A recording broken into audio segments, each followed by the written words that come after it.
Hello, welcome. My name is Simon from Action Home Services, and the topic I'll be talking about today is why it will cost homeowners more to build pools in Toronto and the GTA. So with new legislation coming in Toronto, there are some new rules coming up to protect trees and the safety of people. And as a result, it's going to cost homeowners more to build their pools because of certain additional items and parts of the work we have to add on. One of the legislations that's coming in is to protect trees more.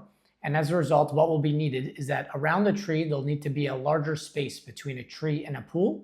And in many cases, especially in Toronto, where there's lots of trees downtown and they're very close together and backyards are very tight, we will be needing to get variances and essentially allowance by the Committee of Adjustments to allow us to put this pool closer to trees, which today would be fine, but once the legislation is passed, would no longer be fine and require additional permitting. So the cost would not be so much in material or labor, but there'll be a lot more time and fees spent on permitting just to be able to put the pool in the same place you would have been able to put it now or last year. Another thing that's being added by the ESA is due to some people getting hurt from lightning in pools, they're essentially asking us to, around every single pool, regardless of the type, put a copper net around the entire pool 4 feet wide.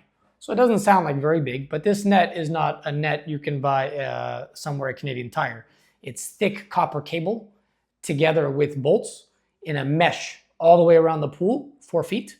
And so when pools are quite large, some are 10 feet by 20 feet, some are 20 feet by 40 feet, the entire perimeter of the pool on all four sides needs a 4 foot wide mesh of copper. And copper is a very expensive product. They do not sell this product in Ontario in the way we need it. So it has to be bought in a cable form and put together on site. And as a result, this is adding thousands to people's backyards because the copper and the labor to put this together is very, very expensive. And frankly, it's not an easy product to get right now, because they're not making it as much as they'll need to when the ESA rule comes in and pools require it. Both of these have different impacts, but in both cases, they do increase the cost of a pool and they do make it a little bit harder for homeowners to get pools. Now, the great thing with us is we're very proactive on it and we've been on top of it. So we have solutions so that it doesn't cost as much time and we can jump on it right away when projects are in the works or in the permitting stage. But it does still cost additional cost because of the way they want it, the inspections they add to it, and all of the rules and permitting around it. And so we're here for you. We will help, and we will keep all of our clients with their pools and help them get their pools quickly. However, we will need a little more time now for each and every pool project. Thank you very much, and this is Simon from Action Home Services.